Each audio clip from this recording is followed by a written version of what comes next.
Hey everybody, it's Scott Holden here. I want to take a moment to talk to you about an Indiegogo campaign that we started. Recently, we were sort of inspired, and right here on this show, we were inspired to do a documentary about podcasting. We started telling friends about it, and they became very enthusiastic and started lending their support. We quickly realized that this could be a real thing, with friends like Bob Hawke, Dave Madison, Scott Chiaffo, Scott Meany, and Ben Gumry lending their support to this project.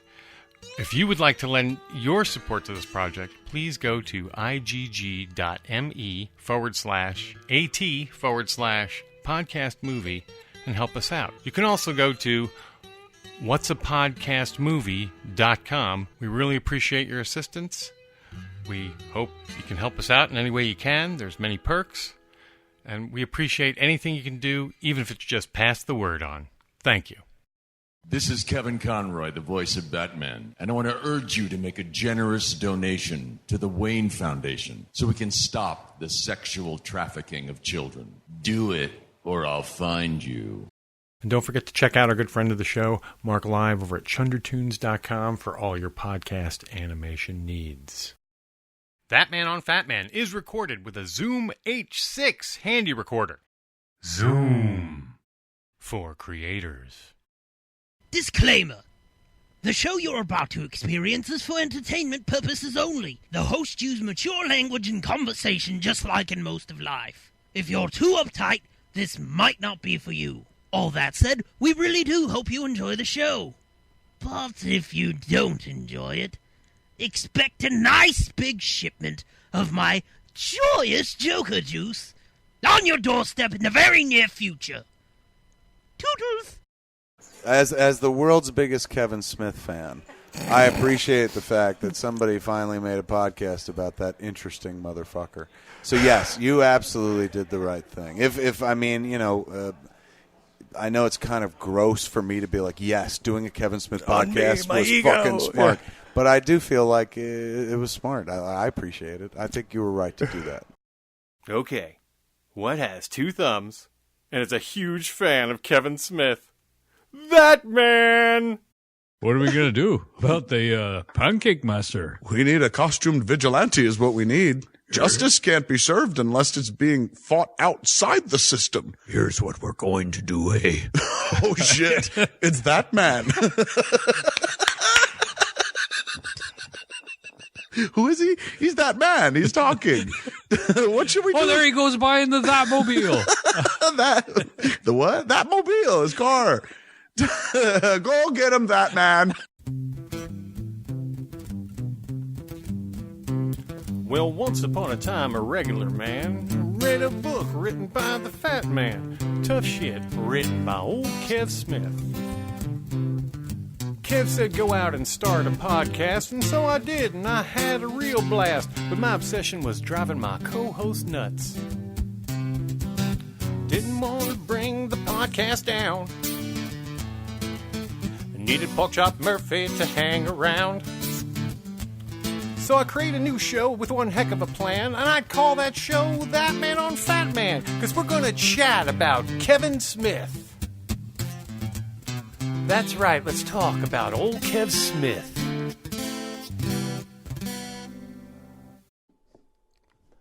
Hey everybody, and welcome to this, episode 21 of ThatMan on Fatman. I am Scott Holden, your host of the show. Also with me is my co-host and producer extraordinaire, the one, the only Gene Holden. Hey, everybody. Oh, sorry. My fault. Hi, everybody. I'm getting used to doing we're working on a different board today, so I'm getting the tweaks going on here. I'm so glad you're home. I am, too. I'm tired. You're tired? No, it's just like a whirlwind thing, you know. Yes. Well, it sucked while you were gone. Like, the first day, all right. Second day, I could deal, but by the third day, it really sucked. It does. It's lonely, and you know, I don't have my buddy to bounce stuff off of, or annoy, or or be annoyed by, or you know, all that kind of stuff. So. Yep. I'm back. Now you can be annoyed by me again. Yes. And I was on my own to go off to Red Bank. No, not Red Bank. It was actually Monmouth Beach. Oh, so it wasn't Red Bank. No, it was Monmouth Beach, and I Okay. got to hang out, and Marilyn Gigliotti was in town, and her and Brian O'Halloran were doing a little signing. That's nice. Yeah, at a restaurant. I can't remember the name of the restaurant now, but I checked in from Facebook, so. It was like the Tavern or something like that. Yeah, the Ocean Tavern or something like that. Yeah. I never met Marilyn. I still haven't met I her. know. I even commented on that as well. I'll Yeah. meet her one day. One of these days. Yeah, so, I mean, it was very low-key. It was afternoon, and she did it because she rarely gets out here. Right. And so it's like there are some people who, given the opportunity, will come out and see her. And there was a couple people who drove a long way.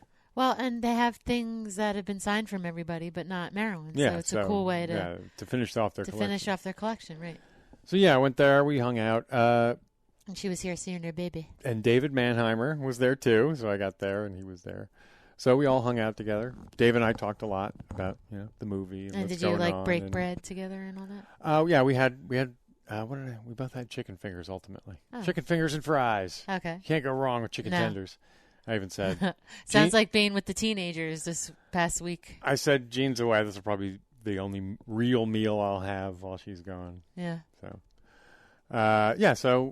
but it was nice. It was hanging out with them, and I got them to sign our clapboard for the film for the movie for Good Luck. For Good Luck Mojo. So did you talk about the movie? Were they excited? We talked. Yes, we talked. I mean, obviously Brian is friends with David, so right. He already had some insight into all right. of it. And I was just a big enthusiastic ball of wax, and they had never met David, so I got to Dave Mannheimer, so I got to introduce them. Those guys together. Oh yeah, David Mannheimer never met Marilyn and I think Brian? he met them, but he never met them like, hey, this that's is, cool. You guys should know each other kind of thing. Yeah, they should know each other. Yeah, you guys are in the same circles or whatever. Yeah. So, yeah. They both have worked for Kevin and work for Kevin. Yeah. And I was going to take Cameron out to that, but, of course, he was unconscious by the time I went to go get him. So I just said, he'll sleep it off. And, so I went alone and came home alone. But then I stopped into the stash very quickly. Yeah, so I got there, and as I rolled up on the secret stash, the guy was in front of the filming people, the crew, were there to keep people out because when they're filming, they lock the door. Right. So I said, how long before they open the door again? It's like 5:30, and it was 5 o'clock. So I figured I'd kill a half hour. I started walking down towards the Good Karma Cafe, and the production offices...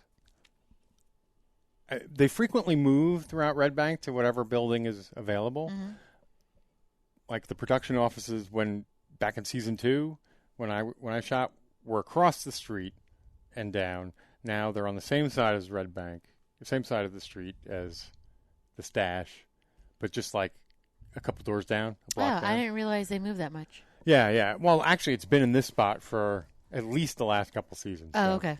So it hasn't moved since probably season 3, I think.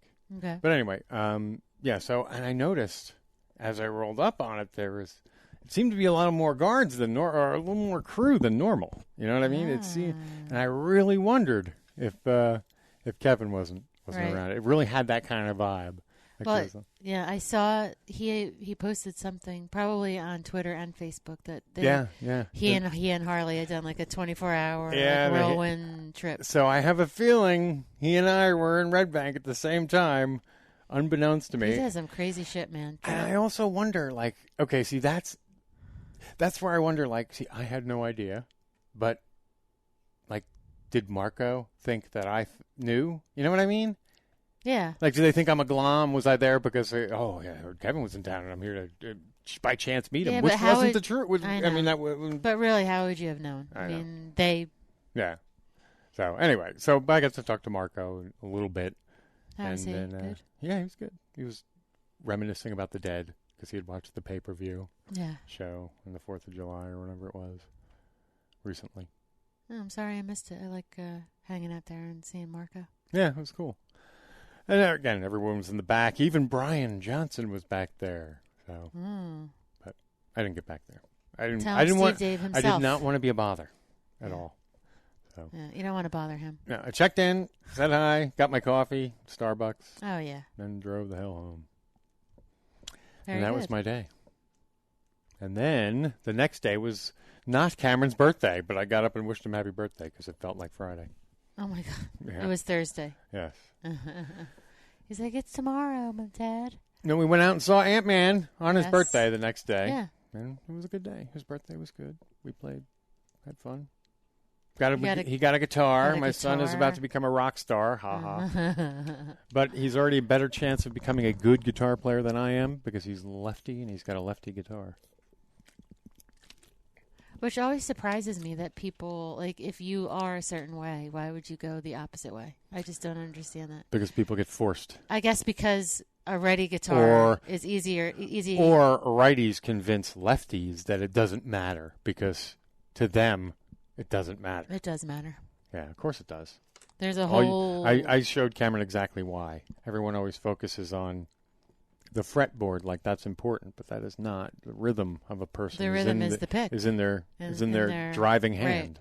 Right. So anyway, we're that's totally fucking boring the audience. But that's now. a cool thing though, because I didn't know I was away. So yeah, you were at a big thing in Hershey Park. We were in Hershey Park. Maura danced, and she did wonderful. And you know, it's a whole dynamic. The whole dance world is very strange. Yeah. If you want to get a piece of that, you can watch Dance Moms on what network is that? But I'm telling you, truthfully, there's really people like that. Yeah, I'm sure there are. Yeah. So you glad it's over? I am. I like to be there and watch my kid, and then that's it. Yep. And she did really well. They did great, and platinum award and a Hershey Park is a lot of fun. Oh yeah, they won a platinums in first place, and they didn't win everything, and some things they didn't. But they did well. But it's funny how people really feel like and feel entitled to win all the time. Yeah. But it's not the way the world is. If you don't win, you just get up and do it again. Yep. You just keep doing it. There's keep no doing what you guarantees. love, people. No guarantees in life. No guarantees in life. Just get up and do it again. Well, somewhere while you were gone, Okay. I managed to sandwich in a really good interview. Well, while you were gone off on your exciting journey, it's Hershey Park, so it's like roller coasters and chocolate and all sorts of wonderful things. Yes, it's not like Busch Gardens where you have beer. There's beer there, but it's more chocolate. Gotcha. Chocolate and, kisses and all sorts of yummy stuff. Yeah, all that shit we can't eat. Chocolate Avenue. Supposed to be on sugar-free diets. Chocolate Avenue is actually brown. Did you know that? Like brown, like chocolate. Like duty. And they actually... Do they have a poop highway? No. Or Hershey Highway? Hershey Highway. I think that's what it is. But the thing is, too, they scent things chocolate. The place smells like chocolate. They make it that way, so it's, more inviting, I guess, to people. I never knew that. It's interesting. Yeah, I think you probably smell the plant. Is what you smell. They don't scent it. Yes, they do. They scent the bathrooms. They scent the hotel. They scent everything. Huh. Yeah. The shampoo and the conditioner and I'd all be that sick. is scented. I know. It's too much. Well, while you were off running around the chocolate paradise in Hershey, Pennsylvania, I was here being, wishing I was here working and entertaining our son for his birthday. But I also got to do an interview with Trent Huntsaker. Nice. Of Netheads. Very cool. And actually, it was very cool. He was very fun to talk to. He's a funny guy. Yeah. Now, I have to say, because of the nature... hang on. Backpedal. Huge backpedal. All right, folks. We're down to the wire here. This is the last show that will drop before our Indiegogo campaign ends. So, this is the last chance we have in this incarnation of this campaign to really ask that if you've been thinking about it, if you've been considering it, this is the last chance you have to give us a hand and help out. There's a whole bunch of different perks. We're currently at 10% of the projected budget for the film, and we want to thank you all. I mean... You guys have been so generous. When I sit down and think about it, it's like, who the heck am I? And these people are supporting this film, really, this really idea. great. And Exciting. Yeah, I mean, it's... Any amount that we raise is an astonishment to me, so we thank you. But if you've been holding out, if you've been thinking about it, if you've been considering it, and you just kept forgetting or whatever, this Tuesday, the 21st? Is that? Yes, it's the 21st. Tuesday the 21st is the last day that you can get a perk and get in on the campaign. So please, we've got all kinds of stuff going on. We've got guests, or not guests, but subjects, people participating in the film. We have some announcements coming. We got a big name, but we're not. And no, we're not yet. We don't have absolute confirmation that we can say the name. Yes. They confirm that they will do the film, but we can't. So as soon as we have that information, as soon as we have the okay, we'll announce that. But it's very exciting. And stuff like that is happening on the back end now with some fervor. It's like picking up steam. It's a roller coaster effect.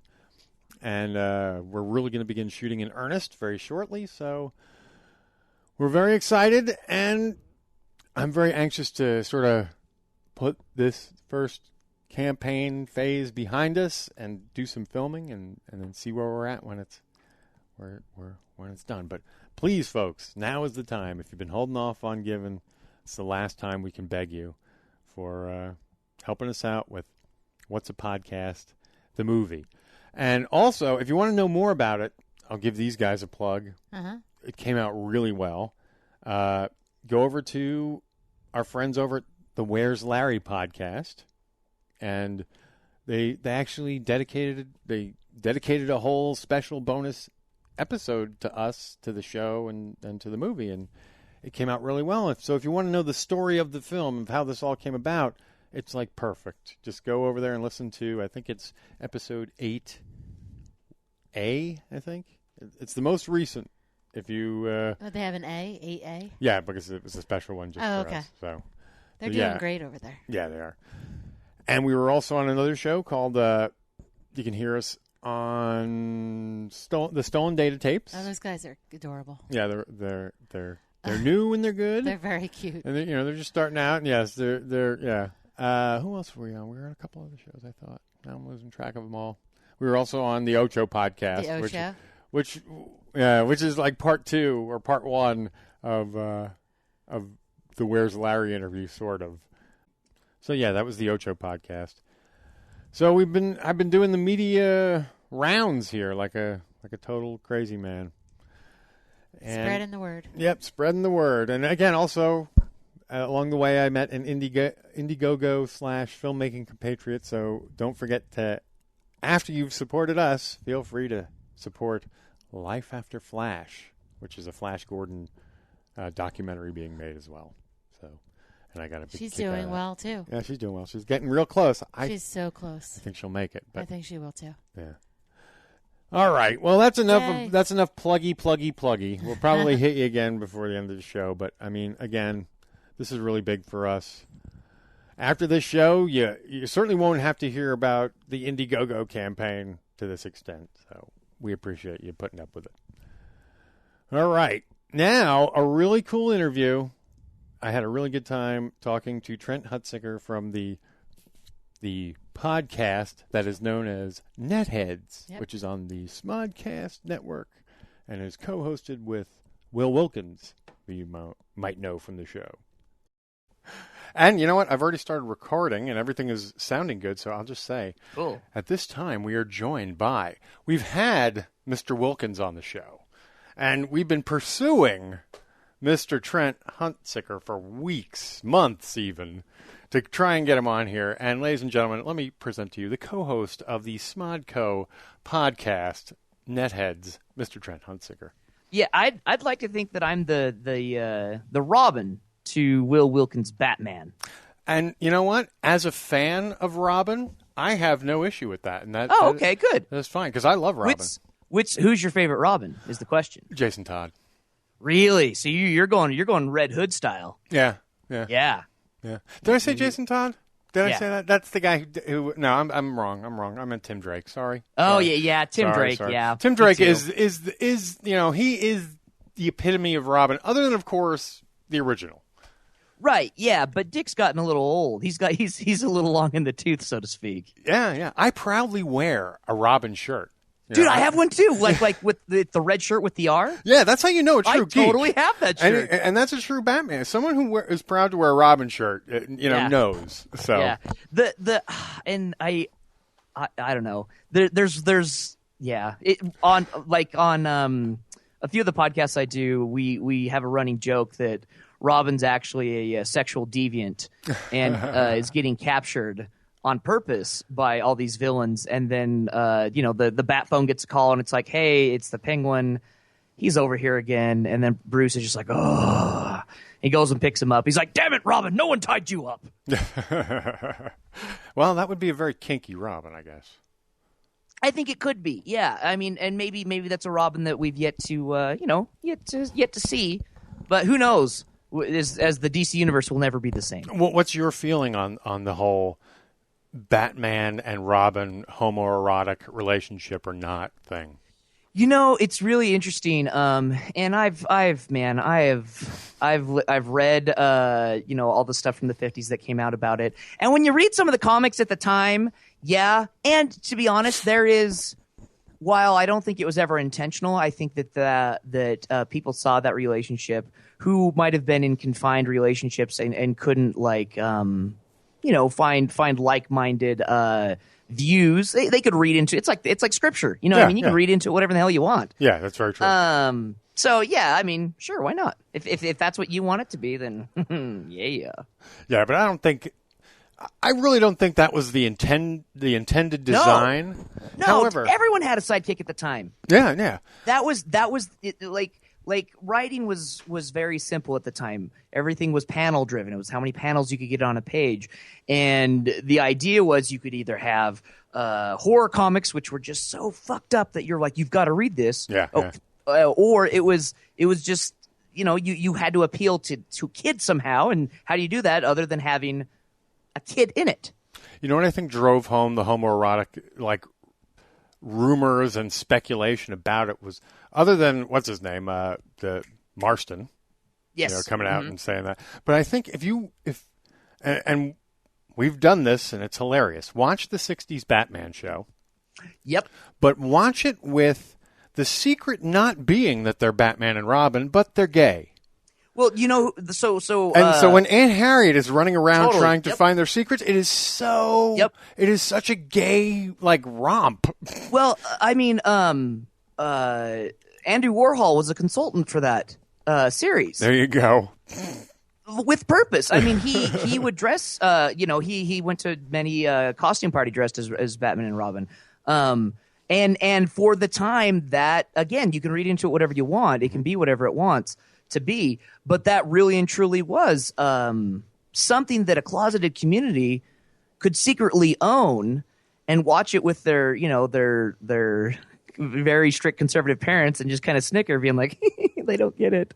Now, can I ask you something? And don't take this the wrong way. By all means. Are you gay? No. Oh, okay. I mean, not that I've ever, experimented. Well, whatever. I mean, I'm bisexual, so that's I have no problem. I could. I don't know. I've never. No, and I came out recently on the show, back with the Supreme yeah. Court and all that. So did my wife. We're both bi. So, but when I hear people making bi jokes, or you kind of wonder. But yes, many people are comfortable enough nowadays that they can be. So it's fine.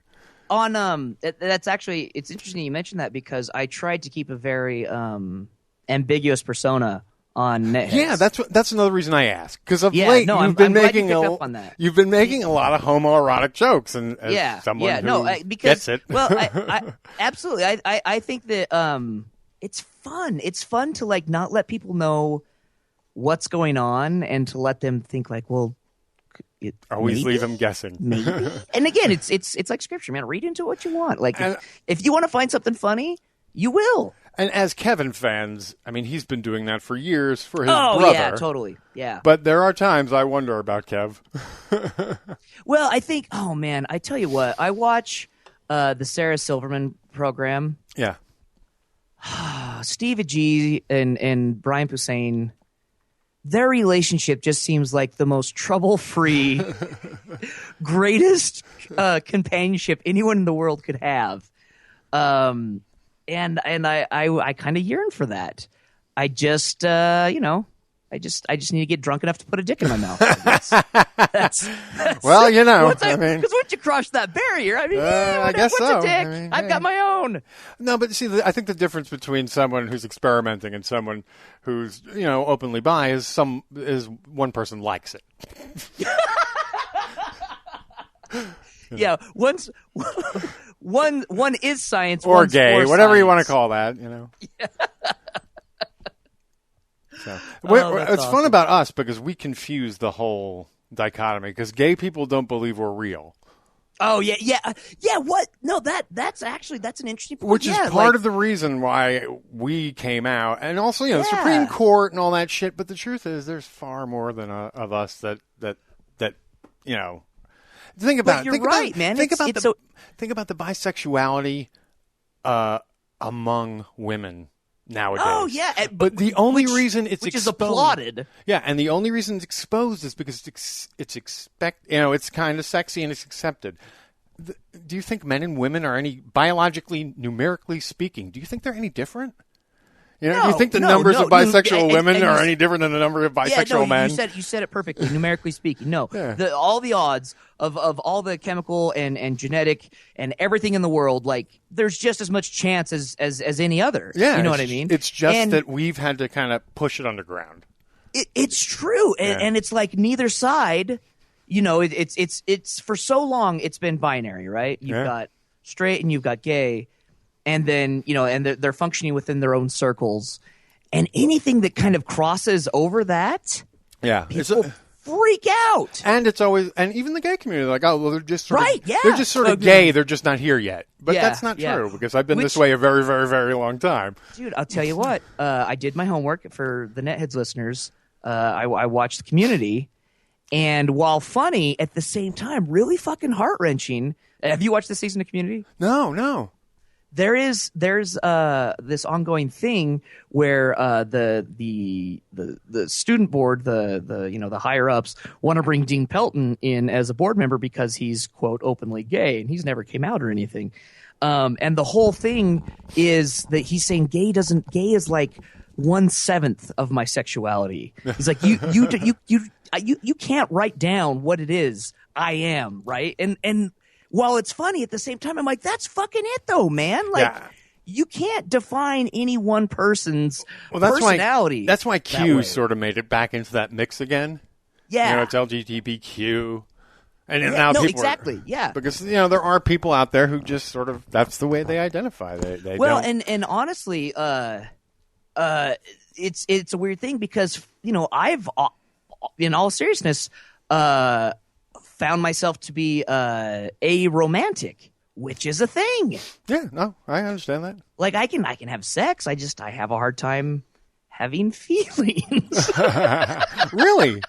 Oh, you're aromantic. I get it. Aromantic. You're not a romantic. No. You are a romantic. Like, yeah. And it's funny, like, because I've tried to do read up on literature on stuff on this before. A lot of stuff on you know, asexual. Yeah. But only a few studies I've ever read on aromanticism, if that's a thing. Yeah, anyway, but yeah, sex. Yeah, I don't know what to think about asexual. That's a whole weird one, but I think a lot. And I've met people who self-identify as asexual. They're it's just not a thing. It's like Morrissey. Morrissey identifies that way. Yeah, which I you know what? Maybe you can be romantic but asexual. I know, you know, you can't be. See, it's so funny. Write the Smiths without having your heart just fucking ripped in half. I was so quickly about, you know, I was judgy about how gay people don't believe that bi people exist, and now here I am, a bi person, wondering if asexual people exist. But you know? to Morrissey's discredit, he is crazy. I was going to say, I wonder if a lot of asexual people are more damaged, you know, sexually. Sure. With their sexual identification. And that's sort of why it's, you know, I mean, you would think that's a repulsive thing, but that's such a big biological urge. It's hard to repel. For us. I mean, look at you. You don't even have any romance in your bones, and you still want to fuck. No, it's true. And I also wonder, you know, aside from social constructs as well, you know, you see where people on the autism spectrum fall into a lot of those categories as well, where maybe it's an expression problem as well. But you know, Now Whatever. Now you're going into a whole different realm. Autism. Next we'll be talking about Asperger's and then South Park, I think. Yeah, absolutely. Where you put the burgers down your pants. And, That's the only way they taste that good. Yeah. Is have an Asperger. they are brilliant. Because they always pull off that social commentary like my God, nobody else yes. at the end of the episode. Yeah. Oh, absolutely. Yeah. That's both offensive and I knew the episode where they were complete geniuses, and it was the one with the giant spider god of the Catholic Church. Yes. And we of Omicron Ceti 5. That was utter brilliance. I don't know if you saw that they just announced that they will keep on doing it until it is canceled. South Park? Yeah. Well, I mean, why wouldn't they? It's a cash cow. I mean, Yeah. merchandising alone, I think anyone that's worked on the show could retire. And it always works. I mean, as long as their writing is brilliant. They haven't They haven't done the Simpsons thing yet. Well, and I think It's because it's so closely knit. Exactly. I can't remember if it was a Netflix documentary. There's a documentary It's about a Comedy how, Central one. Yeah. Yeah. Was it Comedy Central that did it? Yeah, they did. It's a little half hour about how it was Yeah. made. Yeah, and they talk about going to the Grammys on acid or whatever it was. Well, but the process is so fast. I think that's what sets it. See, they're using basically just like it started out as Macromedia Flash, but Yep. what's evolved. It's a really fast, a simple program to create animation, as opposed to like Simpsons animation, which you've got a 6-month turnaround for each episode. Yeah, I think it has more to do with the corporateness of Fox and how that show was developed. Sure, absolutely, yeah, and the fact that essentially, South Park is really indie. Yeah. Totally. I mean, yeah. now it's all Trent and Trey and Matt. So, and then everything they have their own little private world. So, absolutely. Like I look back and I think especially with the policy that Fox has taken across the board in a lot of things, I don't think a Seinfeld now would be able to run on regular Fox. You don't think? Oh, because it's too racy. Really? I really believe that they would put it on FX. Wow. I don't think it would be able to run on something that's like Fox. frightening because I think of that as socially mild. So then, All in the Family. Oh, definitely not. No way. No and you know way. what's interesting about All in the Family now? I don't cable surf, so I don't watch. Right. I'm sort of a cable cutter, so I just focus it on the things I want. And myself too. Mm-hmm. But you used to spin the dial, you'd see All in the Family. I never see All in the Family. Is that on anymore? And is that by design? Whenever I visit my parents, they know how to run the DVR for one program. All in the Family? And it's All in the Family. Now, are there people who believe and who think that the show is Archie's perspective? They aren't in on the joke. Yeah, see, that's like my grandparents. They would watch it and they would think that, this show is from Archie's perspective. I get it. Yep, exactly. But meanwhile, they were oblivious to the fact that. In fact, I believe it's the writer came out recently with a kind of a memoir of the whole All in the Family story. He was on a Daily Show a few months ago.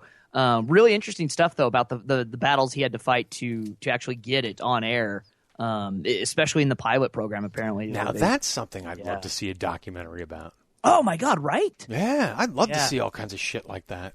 Yeah, I just watched the the Death of Superman Lives doc. Oh, I haven't seen it yet. I really want to though. Go buy it. So you can buy God, once again, I was blown away by the media delivery system they use. Oh, isn't that great? Wonderful. It's changing the world. I love the fucking internet.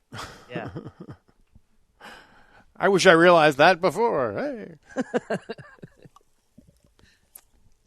Sorry, palate cleanser.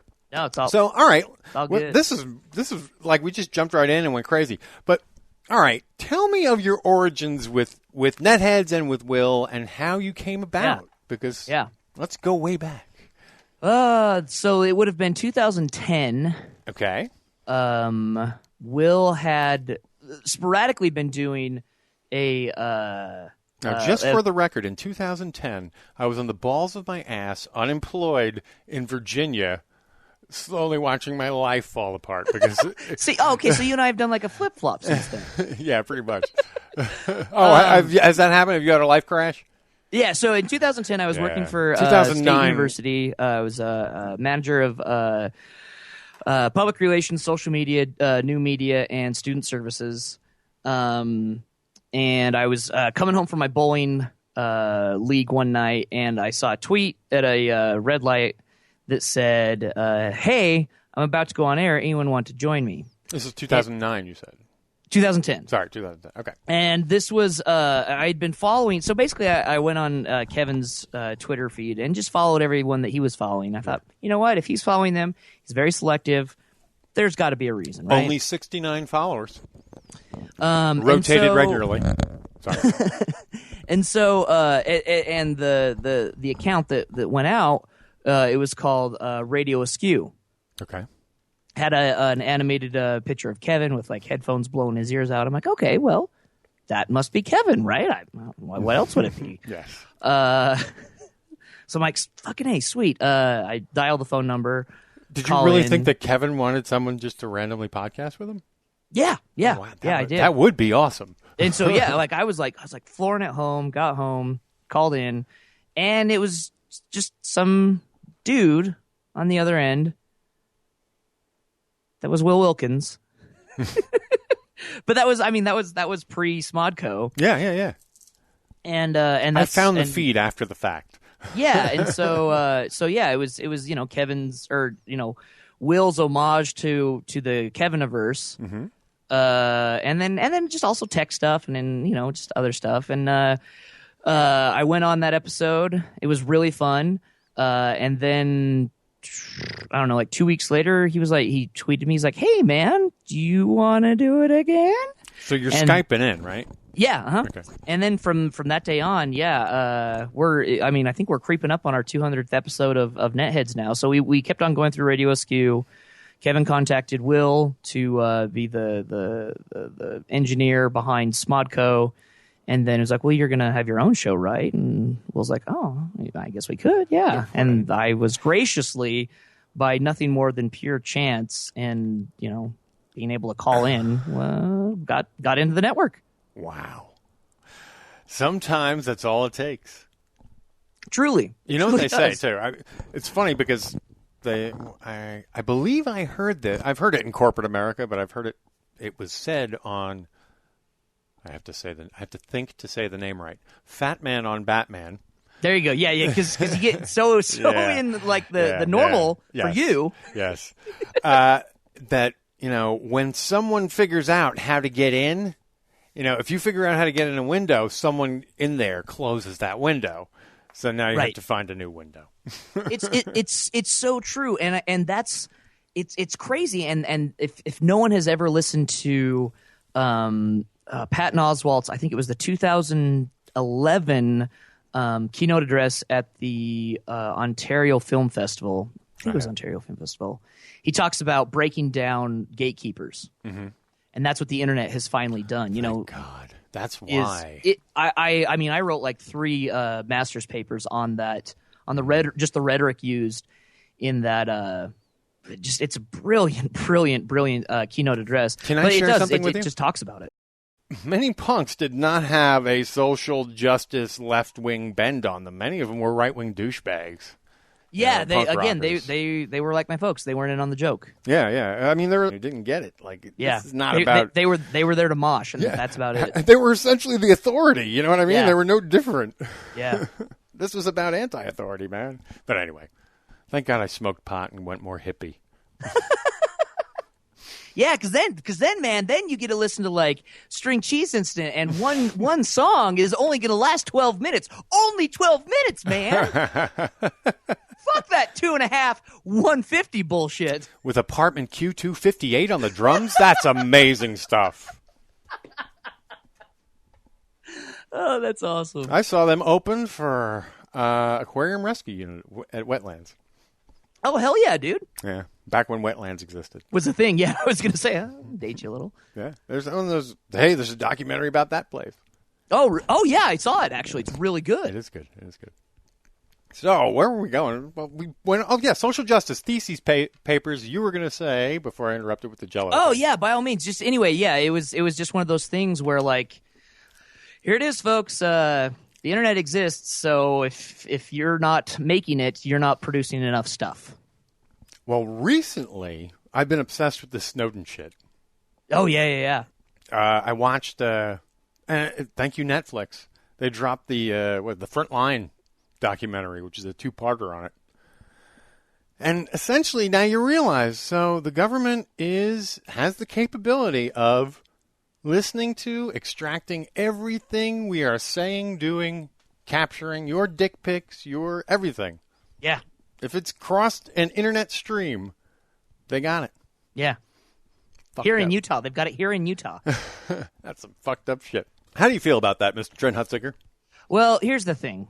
As far as like my shit going out into the public, I know this is transparent and people are gonna be like, it's horseshit. No, I try really hard to live just as honest online as I can. Me too. I think it's important to like honestly, I don't think and perhaps currently unemployed for part of that reason. But at the same time, I think that people should have so if you look at the internet like roads, okay, that's all it is. That would be the same as You sound like that. You sound like the guy who's like, the internet's a series of tubes, a series of pneumatic tubes that send devices one to the other. Yeah. But seriously, that's what it is. And he was a technology officer.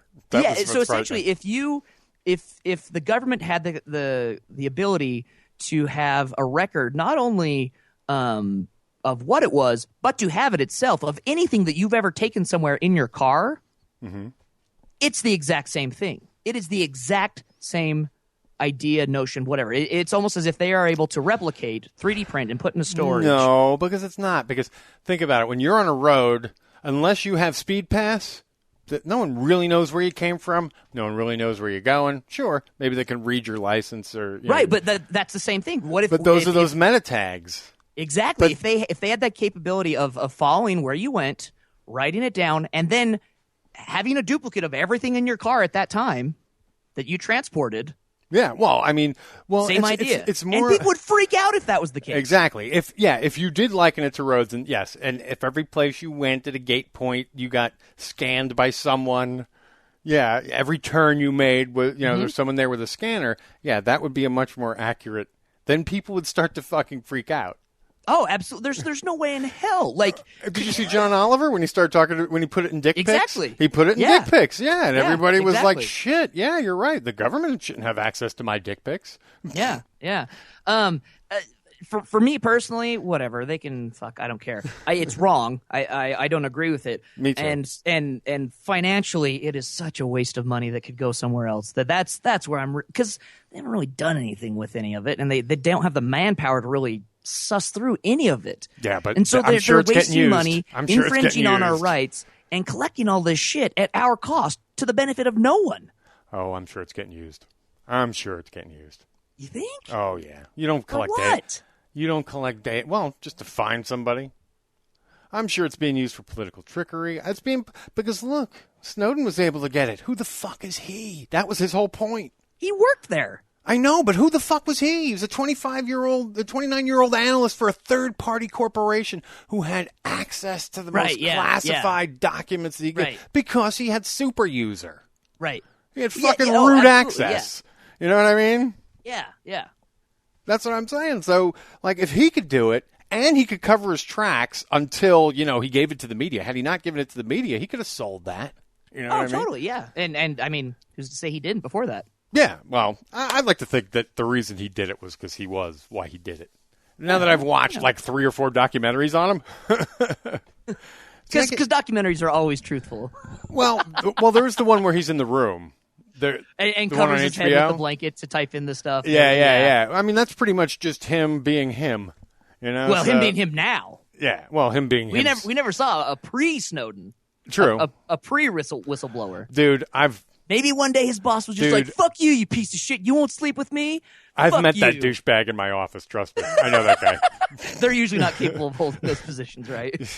No, guys like him, those are the snarky guys who think they're smarter than you. You know, you come to fix your shit in the office. It's like, oh, God, here's the fucking... Just like like John Oliver said. No, get out of here. All right, fix my thing and leave, please. I don't want to learn. Yeah. So you fell into this just pretty much blind. Oh, totally. Yep.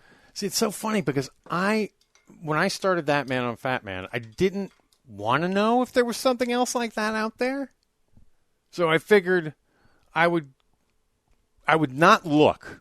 Right. But then within a few episodes, I think I looked and I didn't find anything very quickly. Yeah. But well, eventually I did stumble across it. I'm like, someone did beat me to it. But the thing was, because it was your old feed.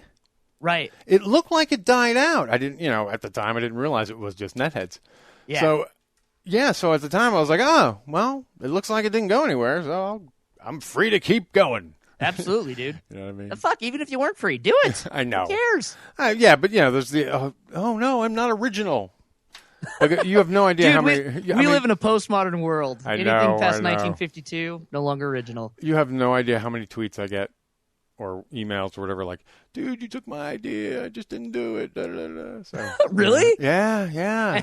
Seriously. Your response is, well, I mean, what do you say? I mean, I did it because I did it. Because Kevin said to in his book. Well, Pretty that's simple. just it, dude. Like there's honestly, if the only thing that's slowing you down is time, stop sleeping. Because everyone has the same 24 hours in the day. That's what Adderall is for. Exactly. I agree. I mean, I've never been, since reading that book and sort of refocusing my life after, like, as you were saying, I had this big crisis in 2009, and it lasted till about, 2011 is when I made land back with my family and was able to stabilize. The bottom stopped dropping. We found a bottom. So I guess since about 2012, 2011 is probably when we've been on the rebuild. Yeah. But this life now is far better than any life I had in corporate America, making, $83K plus fucking benefits and shit. Yeah. Because, I don't know, I rate my life today based on creativity as opposed to fucking how much money I make. Yeah, rate your life on what makes you happy. Yeah. If you're happy, then fuck it. Yeah. It's a much better way to live. So, yay. Yay, Internet. Yay. And, as you said, gatekeepers. If it wasn't for the gatekeepers, I don't know that we would have been able to bring down that 150-year-old sign of racism. Oh, God, dude. Yeah. Within, 3 weeks. Yeah. Yeah, and fuck, everything about that is wrong, so. The fact that it was up. Yeah, well, and the fact that people still don't get it. Yeah, and notice how it's always white people. Yep. And I've made that argument, and everyone says, no, it's not just white people. But I have not seen one African American who was not a Fox employee. Well, and exactly. There's if I were to run. Notice 20th Century Fox. That tells you everything right there. Yep. I mean, the parent company. Well, I think they changed it's Fox Searchlight now, isn't it? They changed the. I don't know, man. I think there's the name of 20th to Searchlight because the big logo or whatever is now just like a bunch of little words where the 20 used to be. Oh, they got rid of the 20th Century Fox? I think so. But why should Sadly. they? I mean, they really. I like the animation. But it's truth in advertising, though. At least for the news channel. Yeah. I mean, it really is. And you know what? I don't understand why the left doesn't point that out as their attack on Fox. I mean, who wants to seem old? It's the fucking geriatric network. It really is. Just go after it that's what I do, and then you'd be surprised. In all honesty, how fast I shut up arguments in the family when I go, why would anyone watch that? You fucking taking Geritol and watching Fox? Nobody then talks about Fox because nobody wants to be perceived as old. It right there. In 10 years, it won't be a problem. Yeah, it already isn't a problem. It's so ass backwards. The viewership is dead, and literally, that's it. Solved itself. Yep. And the reason, what do you call it? You have right-wing radio heads like Rush on is because they get paid. No, and as much as I loathe and detest Bill O'Reilly, he understands that he's an entertainer. I guess he's not. He's an evil entertainer. I guess. Sure. So too. But in all honesty, those guys are just heels in the WWE to me. And if they are, that's kind of scary. There are people who don't understand that wrestling's fake, just as they don't understand that cable television is fake. It's not real. It's not news. It's entertainment. But that's the problem. You shouldn't be doing that to something that's supposed to be giving you the facts. Don't hate the media, man. Be the media. That's why. There you go. That's why we're losing the gatekeepers. Exactly. Let's see what else has changed recently. Oh yeah, gay marriage. I'm sure dude. That's all about social media and awareness and people realizing. When you get on social media and you start to hear people's free exchange of opinions that aren't filtered by gatekeepers and media, when opinions come from your fellows and people are allowed to say them, just blast them on the internet because they don't care, because we're all crazy, I guess. The shit you'll say on the internet that you'll never say in public. Right, yeah. But, people feel more open to talk about their deepest views, so therefore it swings public opinion. Oh, yeah. And it's the same thing. Like, those ideas are so archaic, they're just dying off. Yeah, and the icky ideas those people seem to get sort of marginalized. You know what I mean? They really do. Like, people unfriend the douchebags. You know what I mean? So eventually the douchebags are just left talking to themselves. It's interesting. I had a dear friend of mine, an older gentleman, post some things about how it's not fair that just because I have a view, people are upset about it. I'm like, well, actually, that's the definition of fair. You can have that view. Yeah, you can. Just your view may be wrong or socially repugnant. Like, people may not like it if you choose to share it. If you associate that Confederate flag with the top of the Duke Boy car, and that really means something to you, that may be fine. But the truth of the matter is, people, I said this the other day about PC. People put PC up in quotes and they kind of shit on it. But what most people call PC, I see as being polite and not being a douchebag, being respectful of other people's feelings. You know what I mean? Like, that's why I say happy holidays to somebody. Not because I'm being snarky, but because at first glance, I don't know what the fuck holiday you respond to, if any. Yeah. So, to be polite, I say happy holidays. Yeah, I think you should just say holidays, because I think about killing myself every Christmas. So when people get all snarky, you notice, and it's always obnoxious assholes who are upset about PC. Yeah. Because, why? Well, but to play devil's advocate on the same side, that's what's so great about social media. Yeah, you can. This is your own, this is the same as your front fucking yard. If I want to wave a Nazi flag in my front yard, you can. The worst fucking thing in the world, I could do it. And everybody knows exactly who you are when you do that. And that's fine. And you just have to be able to own it. Yeah. Like, I don't care. I honestly, this is my whole mantra in life. I don't care who you are or what you believe. Just own it. Yeah. Yes. Well, that's true. I'll go with you there. Or did I lose you? You went so quiet. Yeah, no, I'm here. You went so quiet. I just myself own it. was cleansing the old palate. Own it. I'm done. I'm dropping the mic. I dropped the mic. I had to take the time to dismantle the swing arm so that I could then drop the mic. But I'm working on it. Always got to worry about Skype. It's like, just drop. Oh God, tell me about it. We have a good solid connection though, so we should be all right. I think my son's asleep. That's a good sign. Oh yeah. When he's asleep, it's good. When he's up, bandwidth drops massively. Oh, I get it. Yep. Because he's 17 and a video gamer. Dad, got to play Minecraft. Yeah, I mean, hey. I know Minecraft. He's like up there. He's up on Steam, most likely. Oh, nice. He's a steamer of late. Jumping into the whole summer sale then going on right now. Yeah. You know what I want to get? There's this weird, like, what is it?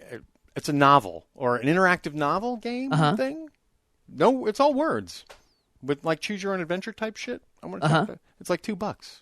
How can you go wrong with $2? Why not? Exactly. And it's digital, so you don't have to like store it anywhere. And I pre-ordered the Skype. Is it Skype? No, not Skype. Duh. What are we talking? Steam. Hello? Steam, thank you. It's another S. I'm looking at the logo. I ordered the Steam controller. Oh, it's pre-ordered. Cool. Yeah, cool idea. Like that whole. It's. I think your other consoles are going to be jumping to catch up with this now. Yeah. And they also have this, it's like a splitter, or you can move it to your TV. Yep, exactly. Which will be cool because I'll be able to also dip into my son's games. I can hit my console, and I'll be able to hit his console. Yeah. So this will be fun. I can't wait. Yeah, dude. I'm just trying to avoid dumping $400 into a new next-gen console is the truth. Oh, yeah, I know. They've had some pretty good deals as far as if you're like want a special edition, whatever.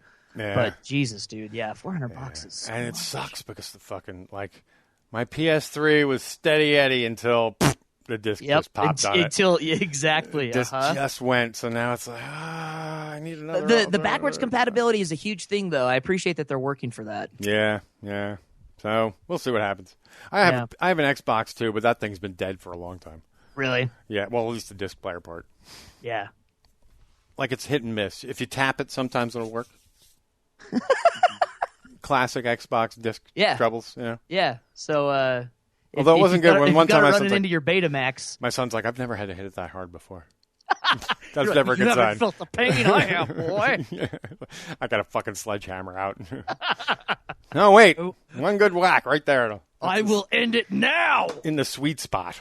If I tap it just right, I can load my fucking disc. See, that's the problem. You never have kids. I would have bought myself consoles 5 times over. Yeah, but consoles are fleeting. Children are not. Yeah. I get old enough, they won't buy me a console. It's true. They'll just be too fucking put you expensive, away. Too. Like, that's when you become the console. And I don't know what it is about that $400 price point nowadays, but it's the one, and it's just enough to hurt you. You know what I mean? $400 is just enough to hurt.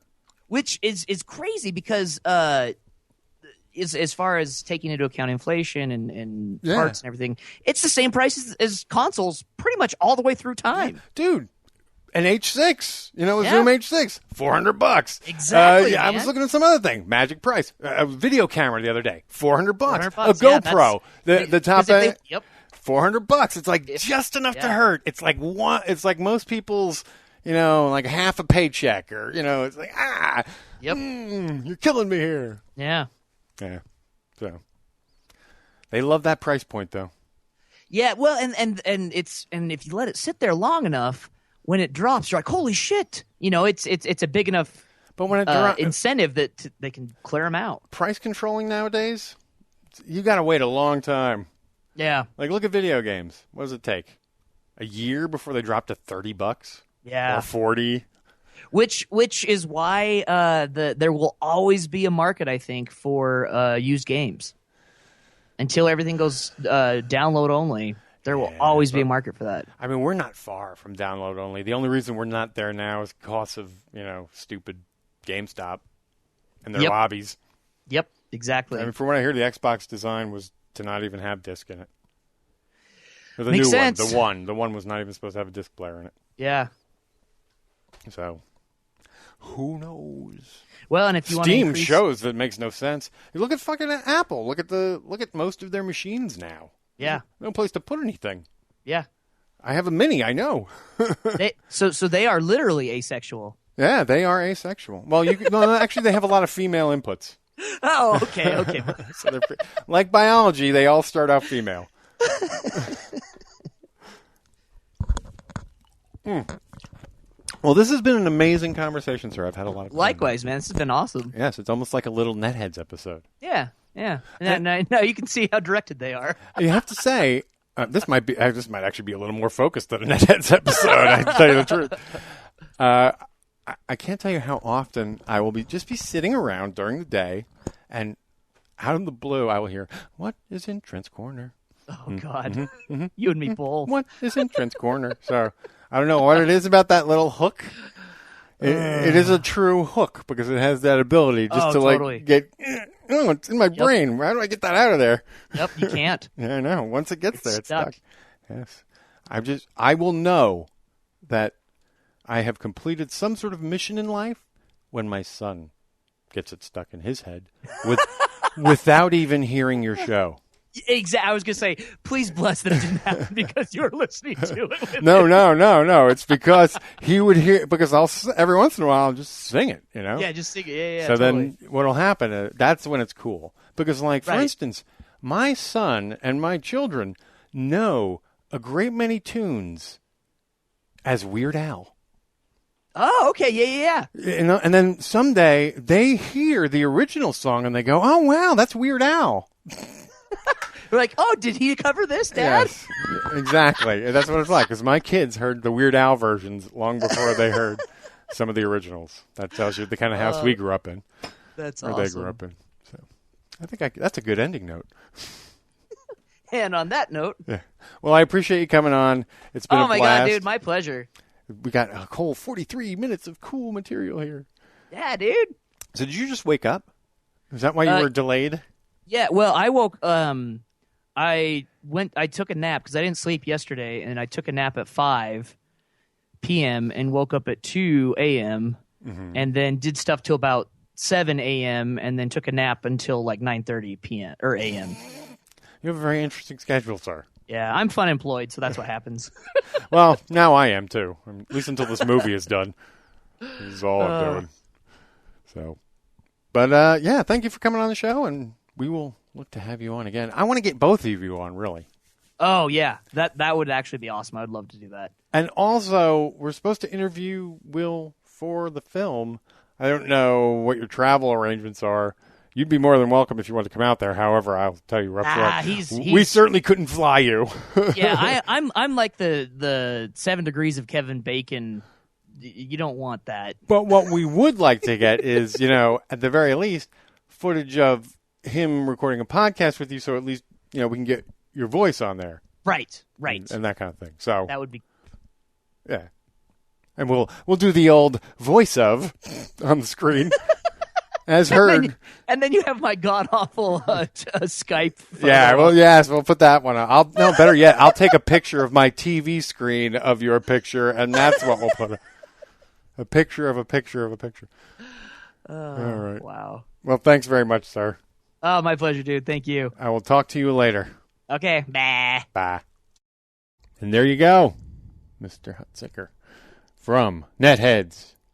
And he was very fun. He is funny. And I made the decision yesterday to put his interview in today because it came together so fast. It's one of those one-take interviews. It felt so good. That's great. And it's not going to need a lot of editing, and we're going to get the show out. Yeah. But next week, we have on Mr. Mark Frost, who plays Kevin Smith in the film Shooting Clerks. Originally, he was supposed to be this weekend, but things got changed with Gene being out of town. Things got flip-flopped. Right. And so... And Mark is a very kind... Yeah, and quiet. Just quiet and very... A gentleman. Very gentleman. Yes, very much. So. Very much the British gentleman. Yes, so look forward to that next week. But we want to thank Mr. Trent for being on the show today. Again, you could tell, if you listen to that, I had a good time chatting with the guy. And he is a pretty funny, awesome dude. Yeah, and you could tell he's a podcaster because right from the get-go, we just jumped right in, started talking, just about current events and life, and we didn't even need, too much format. It was very fun. So he doesn't seem like there has to be like a formal thing with him. He seems very loose. No, he's pretty cool. Yeah, very cool. I guess at this time we can go over to Miss Tesdy Groupie. Yes. And her Tell 'em Steve Dave pick of the week. And why don't we just go on with that now? Woohoo! Go Tesdy Groupie. Yay. ThatMan on Fatman presents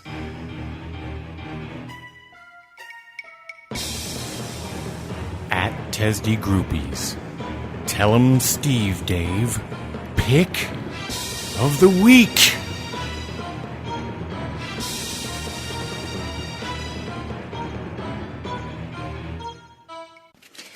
Hi, and welcome to the TSD Pick of the Week. As I was sending last week's pick, I thought of something. How come Ming has come up in this segment before TSD's fourth member? It is true that Ming gave us some classic fun moments in the early days of TSD.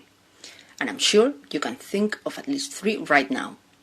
But in the later time, the fourth member has been a big part of the podcast, with his own segment, an appear in the Puppet DVD, and a cameo in the Audible book. So, how can we avoid talking about him? But if we're going to do it, let's do it with the episode that put him on the map. A classic among classics and another proof of Walt's genius. And you may know by now that this week's pick is TSD 116, Tales from the Chocolate Fountain. The episode starts with another awesome tale. Walt takes his family to Golden Corral, a big detour in chase of the chocolate fountain that doesn't turn out as expected, especially when telling Sandy Jeff the story. After this, we go to the episode's main event. Walt's game, Are You Worse Than Hitler? The rules are simple. Walt is going to ask the guys some questions, and he's going to be the judge, the jury, and it seems like the executioner of who's going to win the game. But he's not going to tell them his criteria for judging it. Though this game is mostly famous for the question about how the guys would kill baby Hitler in his crib if they could travel back in time, I have to admit I also love hearing how the guys would set Adolf on a blind date. Another episode that shows why Tell 'em Steve Dave is amongst the best, especially once you hear the game's outcome. So, I hope you listen to it, I hope you enjoy it, and you're all the way.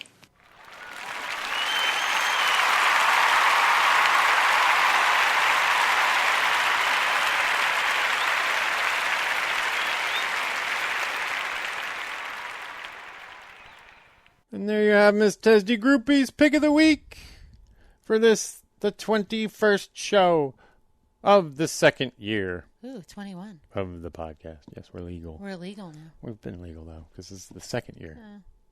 So it's fun to be legal again. Yeah.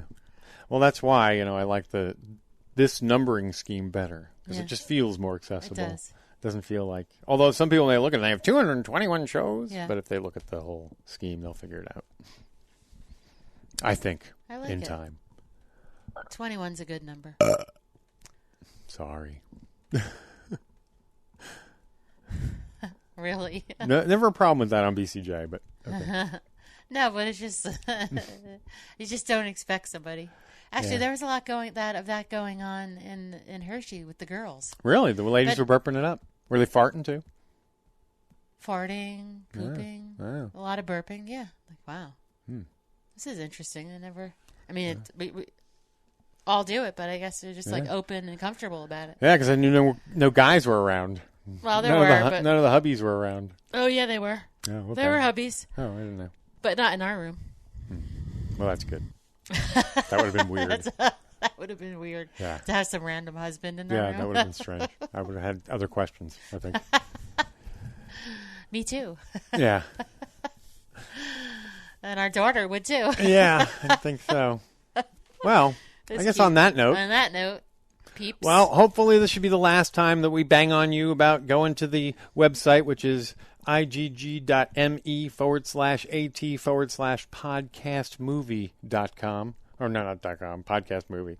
Or you could just go to whatsapodcastmovie.com, follow the links to the Indiegogo campaign, or go to ThatMan on Fatman.com, which also has links to the Indiegogo campaign. Please, like I've said, we've assembled quite a crew. We are doing this thing. We could really use your help to make it happen faster and better. The more someone invests, the easier the project will be for everybody. That's right. And the faster we'll be able to get it done for everybody. So, again, we appreciate all those who have given. And they've been so generous. Yeah, you guys have. Because we know that you work hard for your money, and we appreciate all that you've done. You do. And we really do appreciate it. And, all I could say is a lot of passion, a lot of love, and a lot of blood, sweat, and tears are going into this thing. So sure is. You're going to get your money's worth. Or we're going to give you your money's worth, ultimately. So you will get a movie. All right. Well, for those who were good enough to give to the campaign, and even those who haven't and just spread the word or who've just thought about it kindly, we want to thank you and let you know you're smart and good, and we'll see you next time. Bye, guys.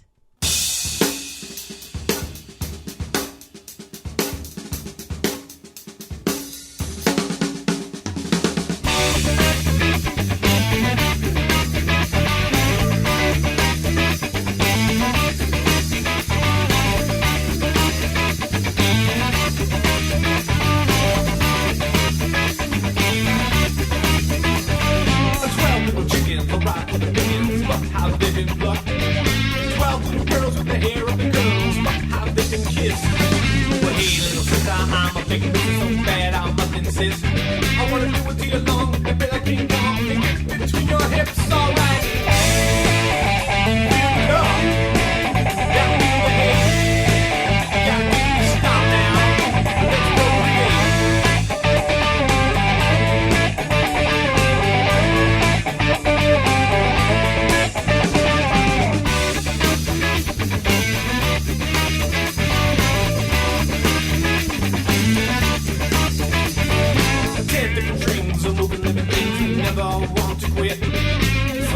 sound, screaming through your town, and I tell you it's no crap. Poor little man, so jamming in the band, your brains we must attack.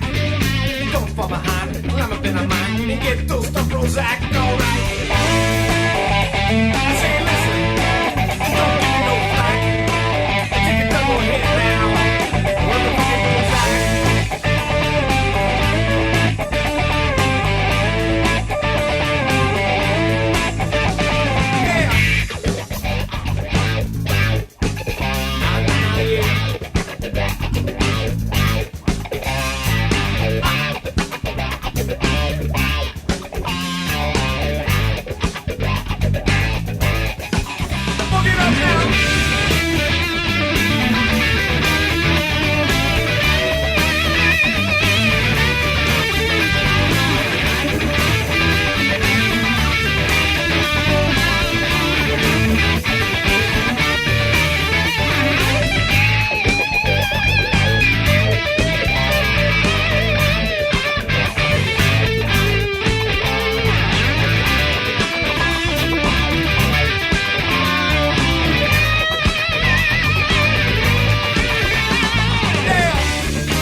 Go get him, ThatMan.